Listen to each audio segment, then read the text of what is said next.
L'idolâtrie est définie comme l'adoration d'idoles ou une dévotion excessive, une révérence pour une personne ou une chose. Une idole est tout ce qui remplace le seul vrai Dieu.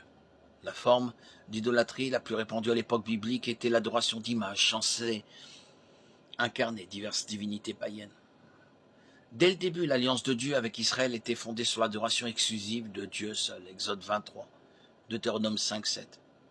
Les Israélites ne devaient même pas mentionner les noms de faux dieux, Exode 23, 13, car cela équivaudrait à reconnaître leur existence et à donner du crédit à leur pouvoir et à leur influence sur le peuple.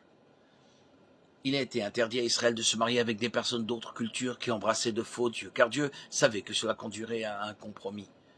Le livre d'Osée utilise l'image de l'adultère pour décrire la poursuite continuelle d'Israël après d'autres dieux, comme une femme infidèle court après d'autres hommes. L'histoire d'Israël est une triste chronique d'adoration d'idoles, de punition, de restauration et de pardon, suivie d'un retour à l'idolâtrie. Les livres de 1 et 2 Samuel, 1 et 2 Rois et 1 et 2 Chroniques révèlent ce modèle destructeur.